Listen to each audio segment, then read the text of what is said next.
Alrighty, how's it going everyone? Texas Man here, back with another video. I hope you guys are having a great day, great happy Thanksgiving to you guys all, and thank you guys for taking some time out of your day, especially during this busy time of the season with Black Friday, with Thanksgiving, and of course with Christmas and everything else for the next couple weeks. I know everything's going to be crazy, and it's going to be crazy for me too. So I'm planning on finishing this review, and then my next two main reviews are going to be for David by Angel Studios, and then Avatar: Fire and Ash. I might, just depends on my schedule, be able to go see the new A24 Studios movie, Eternity. So that'll just be based on work and everything else that's going on in my life for the next 4 to 5 weeks. So we're going to be talking positives, and I'm going to talk about Knives Out 3, more commonly known as Wake Up Dead Man, a Knives Out mystery. Like I said, this is the third movie in the franchise. The first one came out, 10, 15 years ago. We got the sequel, Glass Onion, which I don't know if I've talked about or not on the channel. Honestly, I don't care because that movie was horrible, and yeah, less said about that, the better. But this movie, the third Knives Out film, just came out this week during Thanksgiving week, and it is rated PG-13, and it is 2.5 hours long. It feels a lot longer, okay? This feels like a 4-hour movie. It's got a lot of pacing problems.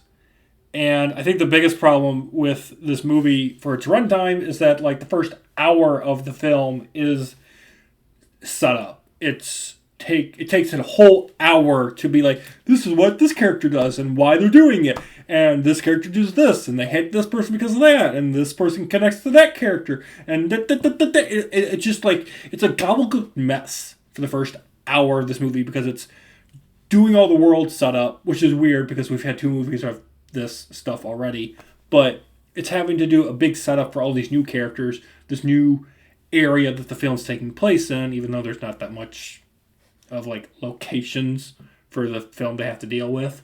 But it's trying to get you hooked and invested. That way, when shit literally hits the fan, you're invested.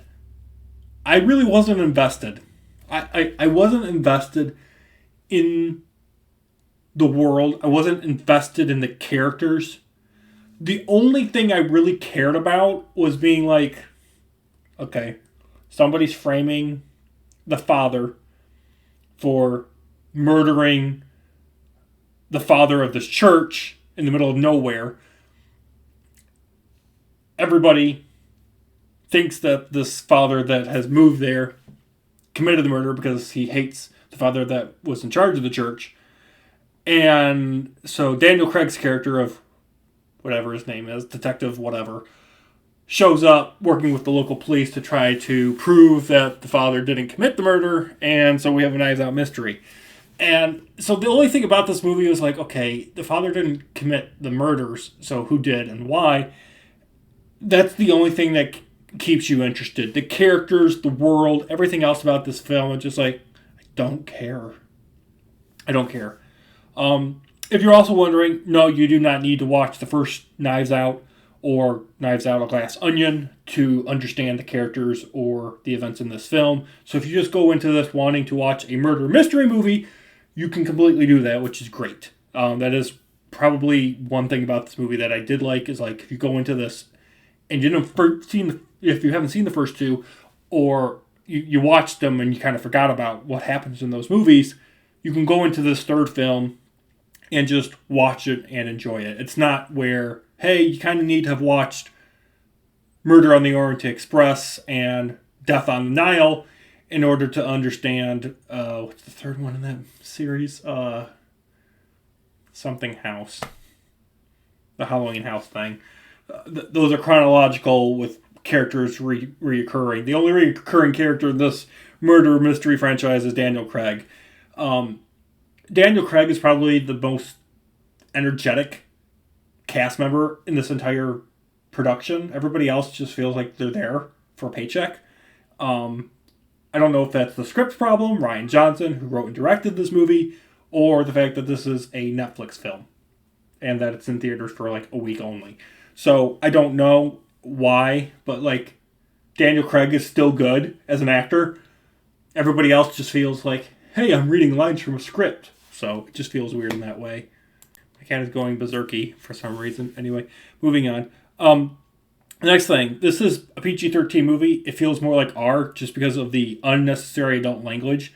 There's a whole scene, and this happens in the first hour of the movie, where the father of the church is confessing to the new father, and it's like they just met up like 2 minutes ago, and the father of the church is telling the new father about his personal problems and like what he likes doing when nobody's watching, or what he likes doing in the shower. I can't say the words because YouTube doesn't like that, and this video will probably get destroyed along with my channel. But if you've seen the movie, you know exactly what I'm talking about. He just confesses to some very unnecessary sins. I mean, well, all sins are unnecessary. He goes into detail of stuff, and it's just unnecessary. And it's supposed to be funny, but I don't know if Josh Brolin's performance is just very bad, or the way it's written was bad. It's supposed to be funny, but like the whole punchline, I'm just like, it's sickening. I'm just like, this isn't funny. For me, it wasn't funny. And the theater that I saw it in with like 12 other people, nobody was laughing. This is a very dark and serious movie. There's no humor. Like, the film tries to be funny. I will admit that. The film tries to be funny. It's just the jokes don't land. I don't know who these jokes were for. And I'm like, and the theater I saw it in with like 12 other people were like much older, like 40s to 70s, okay? Slightly older than me. No young kids were watching this film, and for good reason. I'm glad, because there's some really adult stuff in this film, and it's just not funny, but it tries to be, which is weird. Moving on. The whole joke and meme of these Knives Out movies is like Chris Evans' character in the first one. He was the villain, the murderer. The second film, Glass Onion, Mark Ruffalo, aka the Hulk, he was the mastermind / murderer. Everyone's like, oh, Jeremy Renner's in this film. He's going to be the bad guy. He's going to be the villain. He's going to be the murderer. So spoilers in case you guys actually care. Jeremy Renner's character, while he does kill people, he's not the actual villain of the movie. His character, and notice how I'm saying character because people's names in this movie don't matter at all. His character is just a puppet to complete the true mastermind behind the events. So the mastermind is just orchestrating things behind the curtain, as you will. And, we get to understand at the very end, and I'll get to that in a minute, but we get to the very end of the movie as to why Jeremy Renner's character killed these people. And, we get to the end and we discover the secret as to how and why. The film is very complex. It's very convoluted. And that's something about Glass Onion and something about this movie I hate as well, is that this movie fails in being a murder mystery movie where you can watch it and then rewatch it again and catch the little breadcrumbs, if you will, the clues leading up to the reveal of who committed the murder. There is no breadcrumbs. There are no clues. There's none of that. Like, there's hints and I've seen a lot of movies and I'm like, okay, maybe there's this, maybe there's that, but none of it really matters. Thanksgiving and the cats go crazy. It's like, I want chicken, I want turkey, give me some ham. The movie fails where it was like, the movie fails at giving you those clues and whatnot. And a good mystery movie, like, for example, Murder on the Orient Express or Death on the Nile, they're movies that give you hints, that give you clues as to who the murderer is or who the murderers are. This film doesn't have any of that. It's like, until you get to literally the last 10 minutes of the movie, and then it explains everything that you've watched for the past 2 hours and 20 minutes. And I hate those types of movies. And I'm just like, yeah, okay, this makes sense. But I'm like, why couldn't you like sprinkle in some clues or breadcrumbs? It just, instead the movie spends its actual runtime adding on layers as to who committed the murder and why. Like at one point, okay, it's dead set that it's the father that killed the father of the church. And then it goes into like, oh, maybe the entire congregation is in on it. And then you're like, maybe it's this character only because they have a dirty secret. And then it's like, no, maybe it's this character only because they have a dirty secret. And it just goes all over the place. And it's not until you get to the end of the movie where you realize, hey, this character never got nailed. And I guess there is a clue halfway through where the father of the church, he's like, I have a dirty secret on you. I've got dirt on you, dirt on you, dirt on you. But there's one character he never points to. And I'm like, oh, and I thought it was weird when I was watching the movie. I'm like, why didn't he like pick on this character? And I'm just like, and now that I've seen it, you get to the end, and I'm like, that's the only clue that you get. It's still stupid. Like, it's the only clue. I didn't like it. As to who the mastermind was. The big reveal of who it was. And I was just like... Also, they throw in this thing where it's like, maybe Daniel Craig's detective character won't be able to solve this one. And I thought that was kind of interesting. And I was just like, no, they're not going to end it like this. They can't end it like this. They just... I don't like it. The ending is satisfying, but I still enjoyed the first one the most. Lastly, there's a bunch of subplots, and you've seen these in the trailer, so this isn't a spoiler. But there's some subplots, some material in here that I think is in here just to fill in time and allow Rian Johnson to voice his own personal bullshit ideology.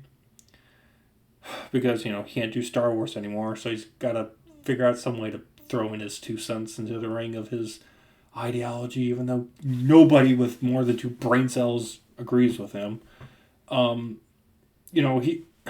There's these subplots about the fact that, like, the Holy Trinity isn't real, and God doesn't exist, and Jesus never rose from the dead, and, the Holy Spirit is a joke. And I'm like...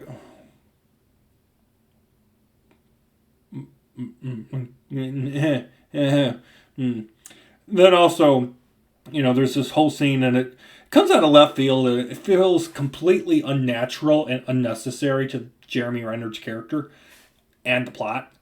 But he's like, what is truth, and what really exists in the universe, and do we actually exist, and does anything around us actually exist? And I'm like, how does this relate to a murder mystery movie?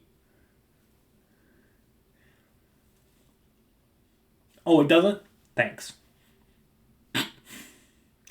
Guys, I saw the movie. I don't care to ever watch it again. This is a watch once and forget. So, I'm going to give Wake Up Dead Man, a Knives Out mystery, a 3 out of 10. Very disappointed. I don't know if I actually care to watch any more of these Knives Out movies because, I enjoyed the first one. I've got it on Blu-ray.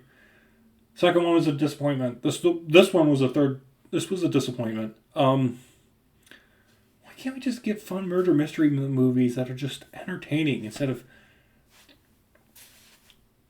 half of it being garbage and half of it being stuff we've seen before? I just don't... Is it really that hard to write a murder mystery movie? Really? Is it really that hard? Like, there's books! There's books about murder mystery movies. About murder mysteries. Like, just take a book and adapt it to screen. Why is that so hard? But no, we'll get Hunger Games 100 and Star Wars 99 and Marvel Cinematic Universe movie 3 billion. Like,